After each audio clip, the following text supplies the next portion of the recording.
Good evening प्यारे बच्चों, मैं हूं आपकी एजुकेटर पूर्णिमा और हम करेंगे वर्कशीट नंबर 14। ये वर्कशीट आपकी कल की है 12 नवंबर की। ठीक है, सब्जेक्ट आपका गणित है और कक्षा आपकी 8th है। तो वर्ग और वर्गमूल आपको ज्ञात करना है। वर्ग क्या होता है, ठीक है, तो ये समझेंगे हम। आप लोगों ने ये तो समझ ही लिया होगा कि जो वर्ग होता है, आपने आकृति में पढ़ा होगा ना, सर्कल, ट्राइंगल्स, तो ये सारी चीज़ें पढ़ी होंगी।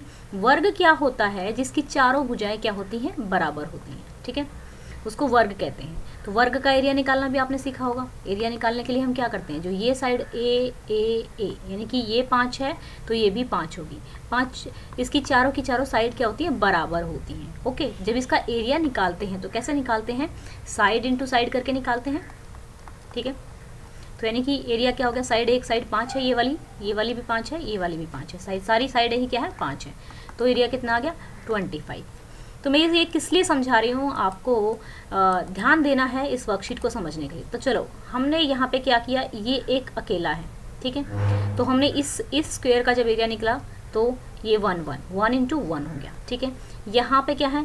2 रोज हैं, जैसे मैंने आप लोगों को बताया हुआ है। क्या बताया हुआ है कि जो ये वाली चीज़ होती है, जैसे मैंने ये एक बॉक्स ले लिया, एक टेबल ले लिया मैंने, ये ठीक है, ये मैंने टेबल ले लिया। तो यहाँ पे मैंने 1 2, ठीक है, ये पूरी ऐसे जाएंगी, लंबे में जब जाएगी, ठीक है, लंबे में जाएगी ये ऐसे, इसको रो बोलते हैं। ठीक है, रो बोलते हैं। और जो ये ऐसे, ये नीचे, यानी कि ये कितने काउंटिंग में? 1 2 3 4, ये 4 हैं और ये 2 हैं। तो इसको, ये कितने हो गए? 2 और ऊपर वाले 4, यानी कि कितने बॉक्स हो गए? 8 बॉक्स हो गए। तो चलिए, सेम इसी तरीके से हमें क्या करना है, यहाँ पे हम देखेंगे। ठीक है, यानी कि हमें पूरा नहीं, 2 ऊपर वाले हैं, यानी कि 1 2 और 2 ही ऐसे वाले हैं। तो 2 इंटू 2 कितना हो गया? 4। फिर 3 इधर है, 3 इधर है, 3 इंटू 3 कितना हो गया? 9 बॉक्स हो गए। यहाँ पे 4 इधर है, 4 इधर है, 4 इंटू 4 16 हो गया। तो ये आपको समझना है। मेन चीज़ क्या है बेटा, अब आपको बताना है कि कुछ संख्याएं, ठीक है, वर्ग संख्या, कुछ संख्याएं वर्ग संख्या होती है। वर्ग का मतलब ही क्या होता है? देखो, ध्यान से देखना। वर्ग संख्याएं जैसे 4 9, ठीक है, आपका 25 16, ठीक है, ये सारी क्या है? वर्ग संख्याएं हैं। क्या है ये? पूर्ण वर्ग संख्याएं हैं। क्यों है वर्ग संख्याएं? क्योंकि ये किसी न किसी संख्या को मल्टीप्लाई करने के, 2 बार मल्टीप्लाई करने के बाद, जैसे मैं 2 इंटू 2, ठीक है, 4 आ गया, है ना। तो सेम चीज़ से मल्टीप्लाई करने के बाद जो नंबर आए वो क्या कहलाता है? वो हमारा वर्ग संख्या कहलाती है। क्या कहलाती है? वर्ग संख्या कहलाती है। जैसे मैं कहूँ 2 इंटू 3, ठीक है, तो ये हो गया 6। तो ये अलग है और ये अलग है, ये 2 है और ये 3 है, सेम तो नहीं है। सेम मल्टीप्लाई करने के बाद आए जो आएगा उसको वर्ग संख्या बोलेंगे। ठीक है, तो चलिए यहाँ पे इस तरीके से समझेंगे। अब अगर मैं आपसे कहूँ 1 से लेके 10 के बीच में, ठीक है, आपको क्या निकालनी है? वर्ग संख्या निकालनी है। तो कैसे निकालोगे? वर्ग संख्या निकालनी है। तो चलो हम देख लेते हैं। क्या, जैसे हमारा हो गया 3, तो 2 से मल्टीप्लाई नहीं होता। 4, हाँ, हमारी 4 हमारी वर्ग संख्या है। 5 नहीं, 5 वर्ग संख्या नहीं है। 6 भी वर्ग संख्या नहीं है। फिर हम जाते हैं 7 पे, 7 भी वर्ग संख्या नहीं है। 8 भी वर्ग संख्या नहीं है। 9 वर्ग संख्या है। क्यों? 3 इंटू 3 करेंगे तो क्या आ जाएगा? 9 आ जाएगा। फिर 10 वर्ग संख्या नहीं है। फिर 11 में गए तो भाई 11 भी नहीं है, 12 भी नहीं है, 13 भी नहीं है, 14 भी नहीं है, 15 भी नहीं है, 16 है, क्योंकि 4 इंटू 4, ठीक है, वर्ग संख्या। ये समझ में आया वर्ग संख्या क्या होती है। अब इसका घात रूप, घात क्या होती है? पावर। घात को आप लिख सकते हैं पावर। जब किसी चीज़ को, जैसे मैंने 2 इंटू 2, इसको मैं दूसरे तरीके से लिख सकती हूँ, एक पावर ये, एक पावर ये, ठीक है। 2 को मैं कितनी बार मल्टीप्लाई कर रही हूँ? 2 बार, ठीक है। अगर मान लो मैं 2 को 3 बार मल्टीप्लाई करती हूँ तो ये घात आ जाएगी इसकी 3। ये आपने 7th क्लास में सीखा होगा। अगर मैं 4 बार मल्टीप्लाई करती हूँ तो इसकी पावर आ जाएगी 1 2 3 4, तो 4 आ जाएगी, ठीक है। और अगर मैं 3 को 2 बार करती हूँ तो 3 की पावर 3 की घात 2, ठीक है। 3 को 3 बार मल्टीप्लाई करती हूँ तो 3 की पावर 3। ये चीज़ समझ में आई।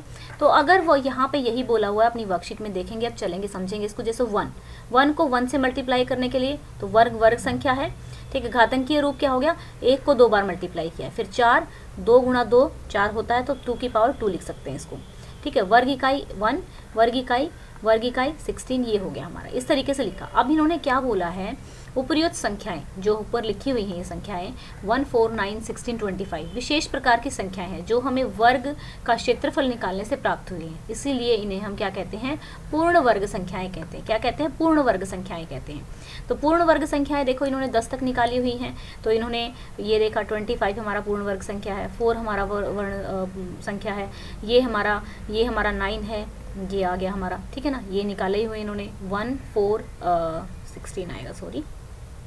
अब कुछ बच्चे क्या हैं कि मैं थोड़ा सा बताने के चक्कर में थोड़ा सा अगर गलत हो जाता है तो वो स्क्रीनशॉट लेते हैं और फिर कमेंट करके पूछेंगे मैम आपने ये नहीं कराया। तो पूरी वीडियो देखोगे तभी तो पता लगेगा कि हाँ मैंने ठीक भी करा दिया है उसको, ठीक है। तो यहाँ पे अगर आप देखेंगे 6 × 6, ठीक है, हाँ भाई 36 भी पूर्ण वर्ग है। 7 × 7 कितना हो गया, 49 भी हमारी पूर्ण वर्ग संख्या है।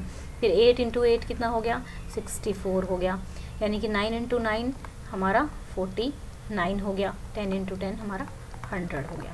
तो अब देखते हैं क्या 1 और 4, ठीक है, 4 तथा 9 तथा 16 के बीच पूर्ण संख्या है। 9 और 16 के बीच में कोई संख्या नहीं है, नहीं, आप यहाँ पे लिखेंगे नहीं, ठीक है।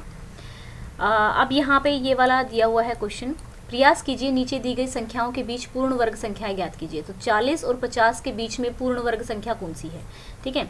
तो पूर्ण वर्ग संख्या आप ज्ञात करेंगे, यहाँ पे हमारी आ जाए एक ही संख्या इसमें पूर्ण वर्ग संख्या है, ठीक है। 40 और 50 के बीच में कौन सी है, ये है आपकी 49, ठीक है।